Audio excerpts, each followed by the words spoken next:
Kerry and welcome back to my channel, and welcome to those of you who are new here.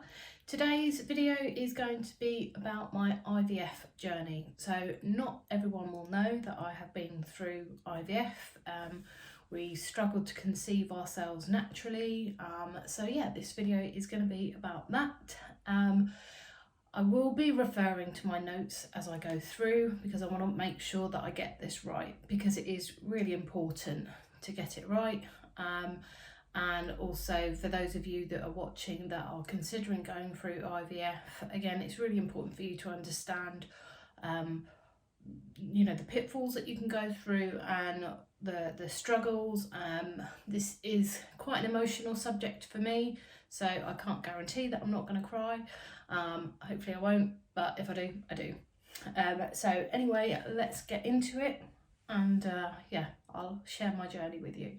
So my journey began a few years ago now, and I decided to come off the pill when I was 30, and then my husband and I were trying on and off, I would say, for a few years, but by the time I got to 36, I think it was, I'd still not got pregnant, and we wanted to have a child, so we decided to go to the GP surgery. I almost said the vets then. You can tell where my mind is at today.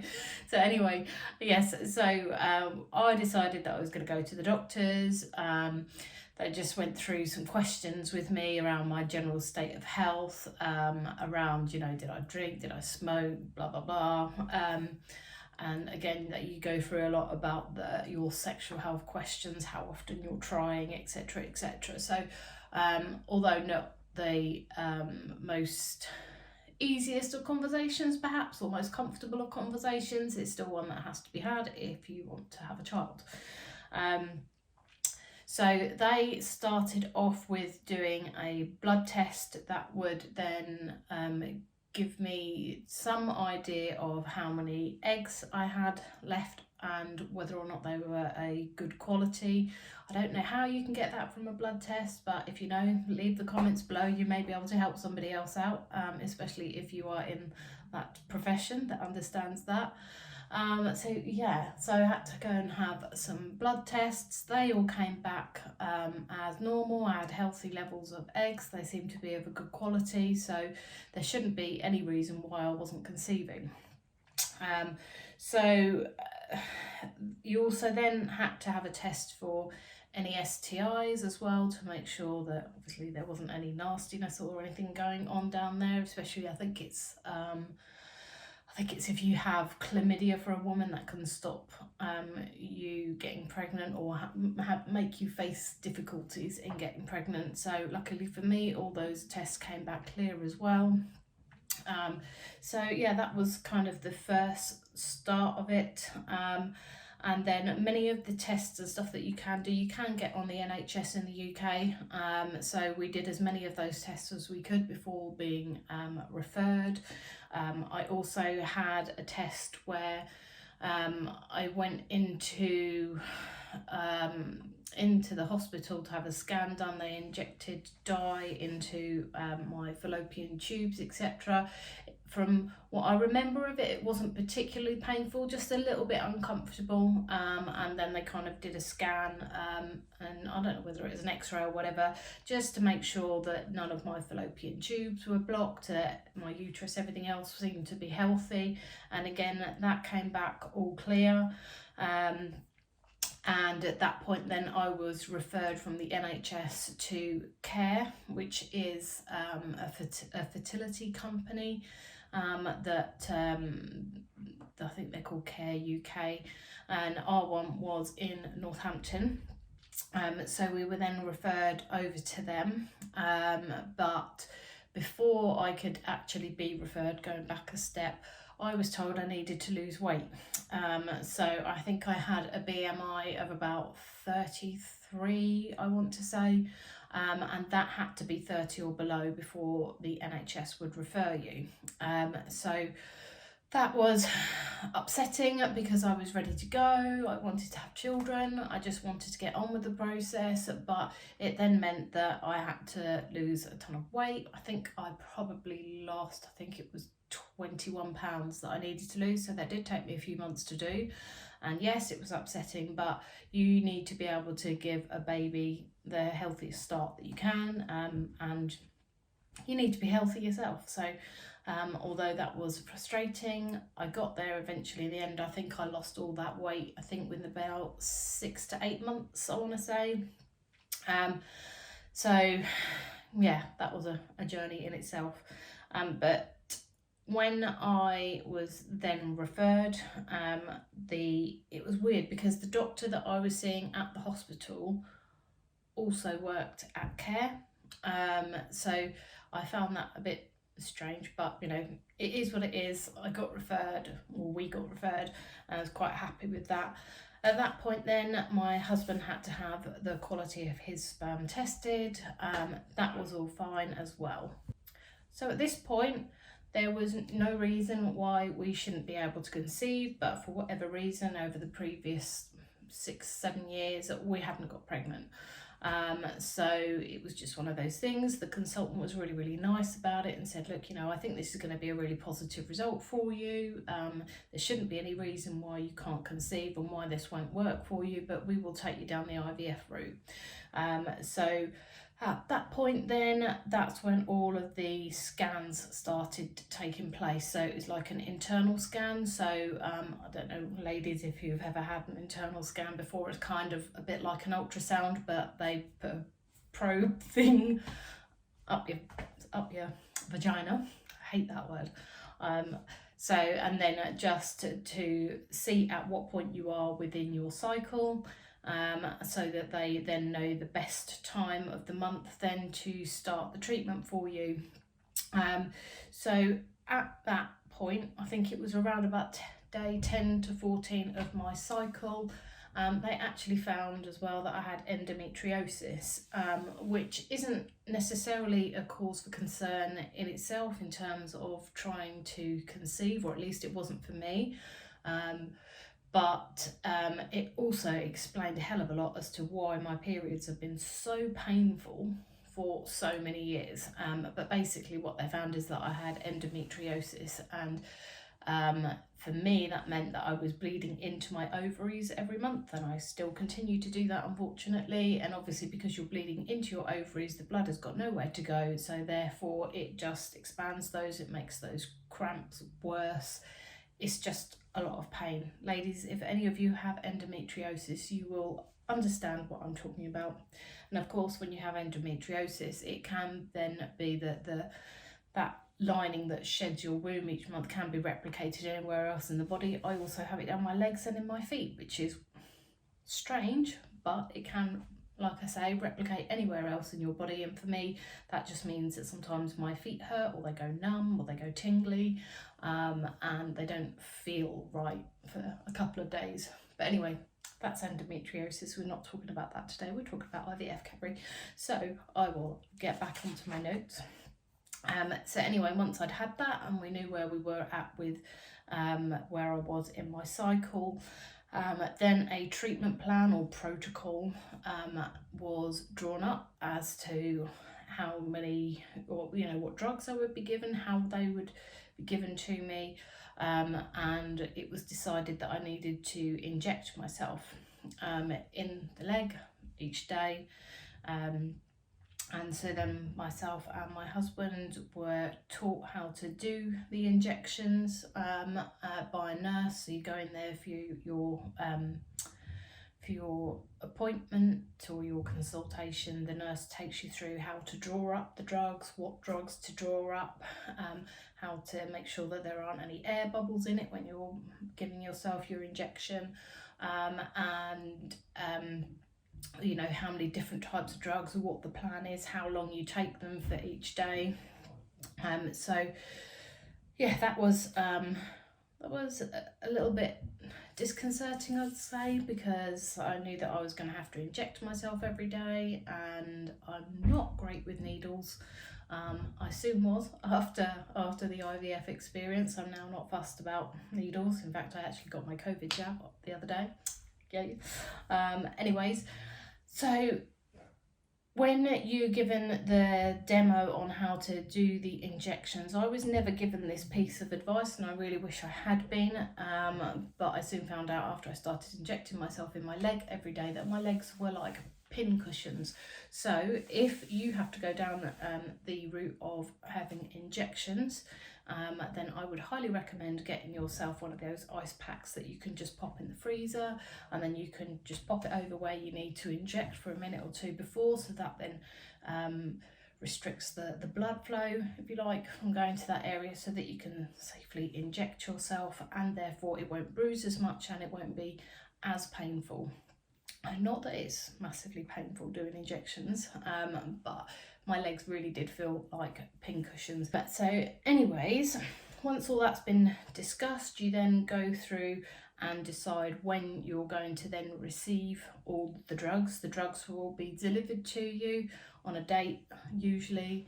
It will be on a date, obviously.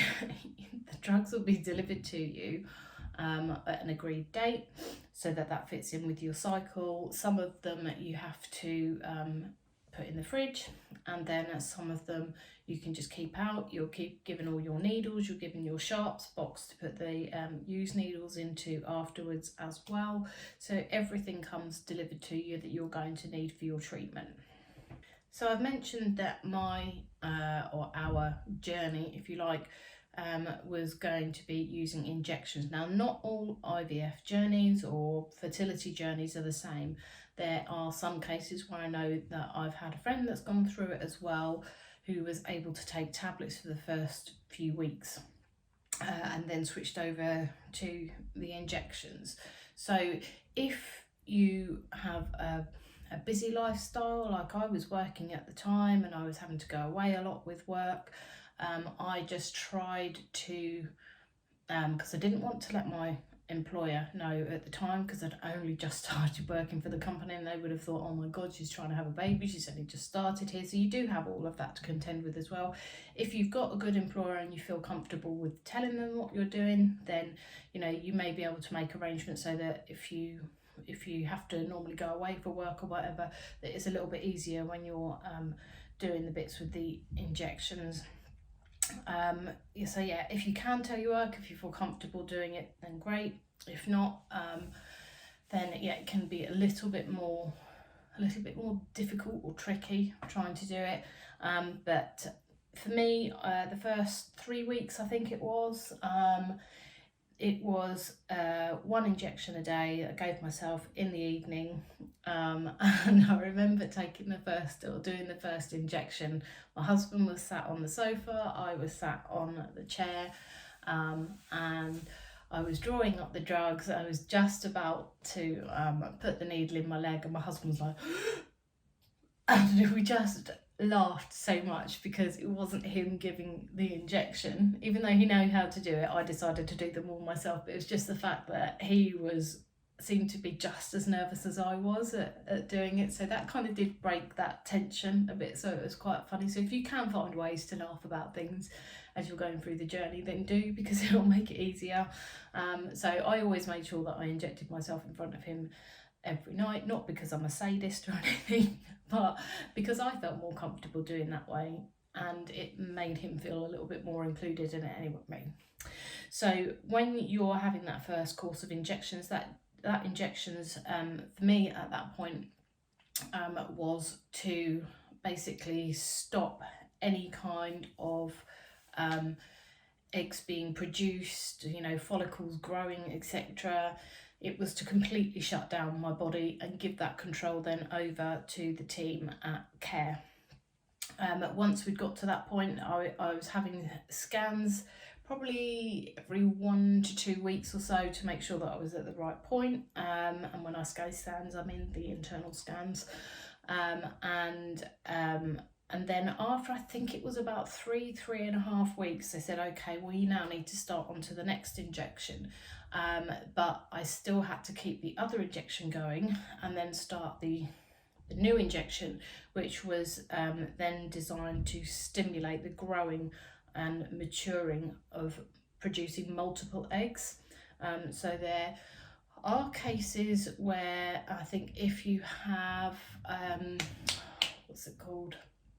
I can't remember the name of it, but if I think of it, I will put it somewhere along the screen here, where you can overproduce eggs and you can be overstimulated, and that can sometimes mean resulting in you ended up in hospital because you just produced way too many eggs. I didn't have that problem, thankfully. Yeah, so then I think at that point, I think those injections then went on for another couple of weeks. I was being scanned every 3 days, I think, by that point, just to see at what point the eggs were, how many follicles were forming first, as to kind of how many then eggs that would produce, and mature eggs that would produce. And then they're also, like I said, they're designed then to check that process for you, or the progress for you, and then at some point they will say to you, right, okay, you're at this point now, in the next day at this time we need you to take the third injection, which is the last one, which you can't put in your leg. I have to put mine in my stomach, and you know, that's the ones then that basically is going to release all of these eggs, so that when you go in for the harvest, which I think is a really crude term to go in and go and get all the eggs, is horrible. But when it comes to the side effects of those drugs, the first lot of injections I didn't have any side effects for. When we started the stimulating injections, that is when I then started to feel little pings, as it were, as something's like whirring into action. You may not get that, or you know, whoever you've spoken to, if anyone else is going through it, may not get that, but I certainly felt that myself. It wasn't uncomfortable at all. It was just something that I'd noticed, and it was usually fairly quickly after I'd injected as well. I'd say probably within about 10 minutes or so I'd feel something, but then it would kind of settle down. So anyway, back to the harvesting of the eggs. So like I say, that's quite a crude term, but when it came to the harvesting of the eggs, that's when you then have to go into the clinic and have that done. So on the day of coming in for the harvesting of the eggs, you are given a sedative for the procedure. For me, I was walked down to the room where the procedure was going to be taking place. I laid on the table, they gave me the sedative. So it's kind of like when you go to the dentist or whatever, if you're given a sedative, then you're kind of a little bit aware of how things go, but then you just kind of blank it out. Now for me, they gave me the sedative, not too long after that they went in. And I do remember that bit because it really made me jump, because it was a bit painful. So I don't know whether they had not left it long enough for the sedative to work for me. But yeah, that's the only bit I remember of it. I don't remember anything else other than kind of them being given the reversal drug and then waking up and then walking through. Well, I might have actually been taken on the bed through, I can't remember. But anyway, I was then put into my own cubicle, and my husband was allowed to come back in. Obviously, at the time of me having that procedure done, he had to then go and produce and do his bit. And then you're kind of like in the recovery area for a while. Now for me, whenever I'm given any sort of sedative, it usually makes me really sick. So they did give me an anti-sickness drug, but for me, being me, as always, it didn't really work that well for me, and I felt absolutely awful with nausea, and I went to be sick a couple of times, and in the end they ended up having to top me up and give me some more anti-sickness injection, which obviously I still had the catheter in my hand, so it's easy for them to administer that for me. And I would say it's probably a good 4 or 5 hours or so before I was allowed to go home. Now, we went first thing in the morning, and I remember people coming in the afternoon for their bits, and I was obviously still sat there in my cubicle not being able to go home. But in the end, I think we were just like, look, I just want to get home now. So they gave me a sick bowl in the car, so that if I was going to be sick on the way home, I could do that. My husband drove us home, and then I kind of needed to rest up. And then we got a call, I think it was the next day, to say how many eggs that they had been able to retrieve. So I know that at the time, I think I'd produced 14 follicles or something, which then produced 12 mature eggs. And then the next day, again after that, they called to say how many eggs they had been able to fertilise. So I think only four of the eggs had actually fertilised, and then they grade the eggs for you, or the embryos for you, from a 1 to a 4. Now grades 1 and 2 are really good, and they can be frozen if you need to do that, or 3 and 4 means they're not of a good, well, they are still quality fresh embryos and they can be used, but they're just not suitable for freezing because they would break down. So what they did for us is they just left the eggs and the sperm in a dish and let them self-fertilise themselves. So they didn't have to pick out particular sperm to fertilise the eggs, because they did that naturally. But out of all of that, I only had 4 fertilised eggs, and unfortunately they were all a grade 3 to 4, which meant that obviously they couldn't be frozen. So again, you know, that was quite disappointing, because then it meant that if it failed and we decided to go for it again, then we'd have to go through that entire process again, which is quite taxing. It's quite a roller coaster of emotions when you're going through all of the injections, etc.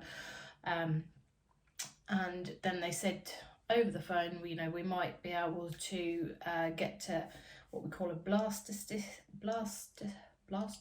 stage, which is basically when the embryo reaches 5 days old. It's more mature and therefore more likely to take. But because the grades of my eggs were a grade 3 or 4, they thought they could only really leave it 3 days before having to go back and implant the eggs, because there was a fear that they wouldn't survive. But at the beginning, when we were talking with the nurse about how to go through the injections and stuff and how you do them, we had to decide at that point how many eggs that we would want, or how many embryos we would want implanted, which I don't think probably was the best thing for them to do. I think they should have waited until we knew how many eggs or embryos that we were working with, because I think we would have gone for more than one. But because at that point we decided just to go for one, because we didn't want to risk having twins or triplets or whatever, we decided to just go for one. So they discarded the other embryos and just implanted one. So then we went back in for that. Now, in between having the eggs harvested and the implantation, I think it was in between anyway. No, it wasn't, I tell a lie. After the implantation, which then you go back into the clinic for, they take the embryo and insert that for, you're not sedated for that part. So you're just laying on the table, your other half is allowed to come in there with you, but for me it didn't quite go according to plan. They had some issues in getting the egg in, or the embryo in the right place, so I was on the table for a bit longer.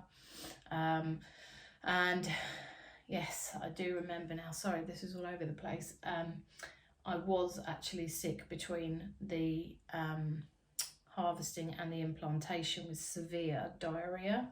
Wasn't great, because I remember laying on the table, hurry up, hurry up, hurry up, I don't want to shit myself on the table, because that's really what I felt like. I don't know, why that happened. I have no idea, but I continued to have really bad diarrhea for a few days afterwards, and actually ended up going back into the hospital then to be checked because I was severely dehydrated. That, and that could have had an effect on the outcome of what happened. But anyway, we had the implantation, and then you have the 2-week wait, which is before you then do your pregnancy test to find out whether or not it's worked. So round about day 10, so of that 2-week wait, went to bed one night and I started bleeding, and I knew instantly that it hadn't worked. And that was really hard. I was absolutely gutted. Absolutely. There's not, I don't think there's a word that comes even close to describing that sense of loss. And yeah, I was just absolutely beside myself. I couldn't stop crying. My husband didn't really know what to do. There was like a support group that you get access to online as well. But yeah, it was pretty hard time to go through, because I could just see all of my years worth of hopes and dreams of having a child pretty much go down the pan. So I called the clinic the next day, and they said, look, you still need to do the test on day 14 because it might not have been a regular bleed, but I knew it was. I knew it was my period coming, because I just carried on bleeding, and sure enough, I did the test on day 14 and it came back negative. And again, called the clinic.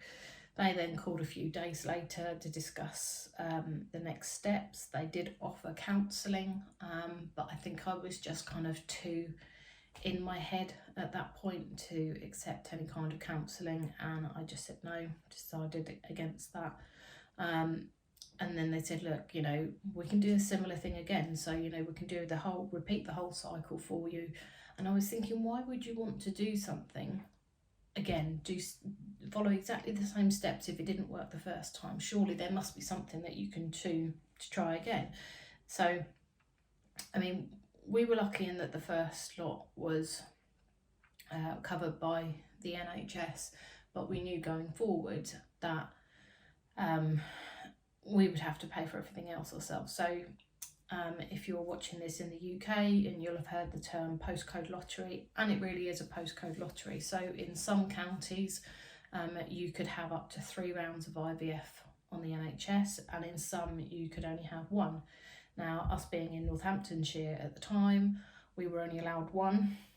If we'd waited a few months until we'd moved back to Bedfordshire, we could have had 3 rounds. But saying that, even if we'd gone, and been in Bedfordshire and been able to go for IVF up to 3 times, I'm not sure that we actually would have, because I don't think until you've been through it that you really understand how harrowing it can be. I mean, yeah, great if it works, but many times it doesn't work on the first go, and that's what I think made it all the more harder for us, because the consultants and stuff were like super positive. Oh yeah, there's no reason why this shouldn't work for you, it'll be great, it'll be, it should work for you. And that, we were believing of that, thinking, yeah, I'm feeling really, really positive. And whilst that is good to have a positive feeling about it, your whole world comes crashing down when it doesn't work. So yeah, we decided at that point that we weren't going to try again, and that is a decision that that I struggled with for probably 3 or 4 years after the fact of going through IVF. And yeah, it would be amiss of me not to say that the cost of doing it ourselves wasn't a factor as well, because it is expensive. I mean, I totted up what the prices would have been, and it would have cost us in the region of about 4.5 grand for what we had. Now obviously every treatment plan is different, and if you were able to freeze your embryos, then there's more cost to that. But yeah, we just decided not to do it again. It doesn't mean that in the future we won't decide to maybe adopt, I don't know, but we're really happy with the life that we've got now. But yeah, it was a journey. That's all I can really say of it.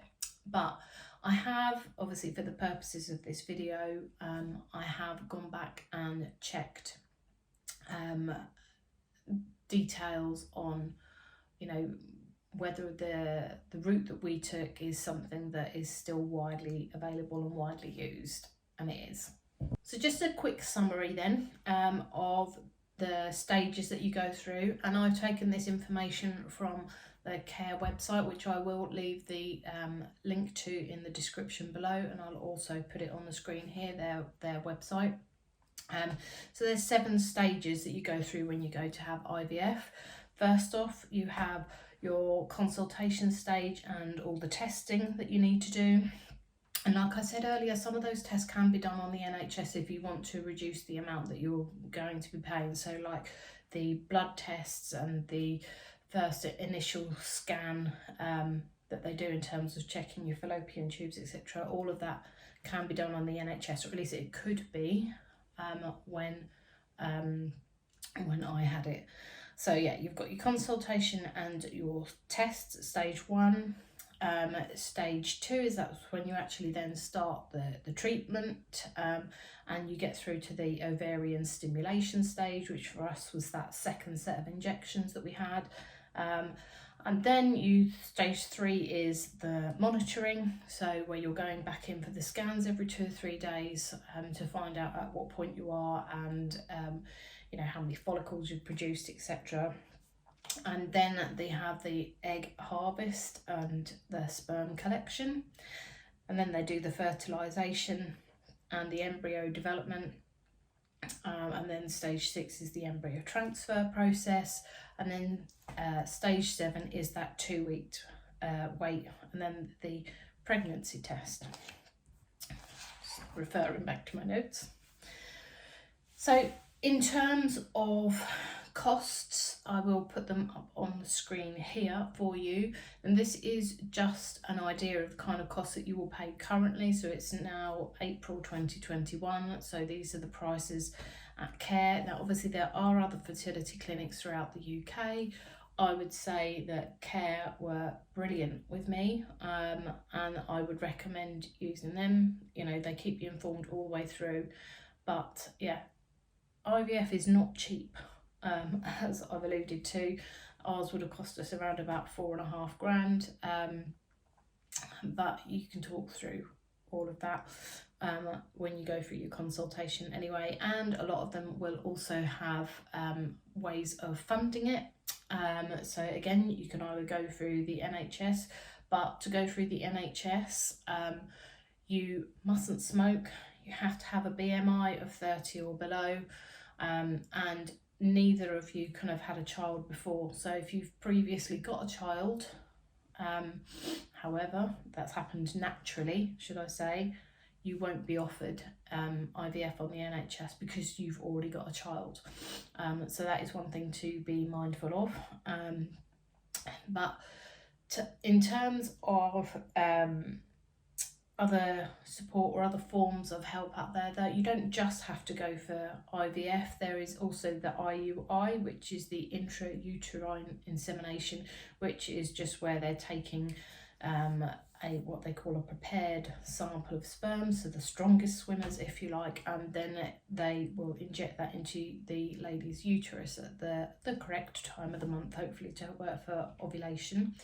There's also ICSI, which I'm going to read out loud now because it's quite difficult to say. So the Intracytoplasmic sperm injection. Now that is used if the man has low quality sperm, so they will pick out the strongest swimmers and then start that embryo transfer process. You can, if the woman doesn't have any good quality eggs, then you can have IVF using donor eggs. That's another option there that's available to you. If the man has issues with ejaculating, etc., then there is a surgical sperm retrieval option as well. Now that you've got the blast assist transfer, which is an additional cost. So if they're able to develop that embryo up to 5 days, like I said before, then you know there's an additional cost to have that done, but it's supposed to give you an improved chance of success. But like I said, that wasn't for us. Then you could also use a surrogate, so that's another option. And they also have a natural IVF cycle, which is where they will just monitor your natural cycle and take out the egg that's produced after you've ovulated, and then obviously fertilise that for you, and then go and implant that back for you as well. And then you have also got the endometrial scratch, which is where they scratch the line of your uterus to initiate like a repair process, and then that is supposed to improve your implantation.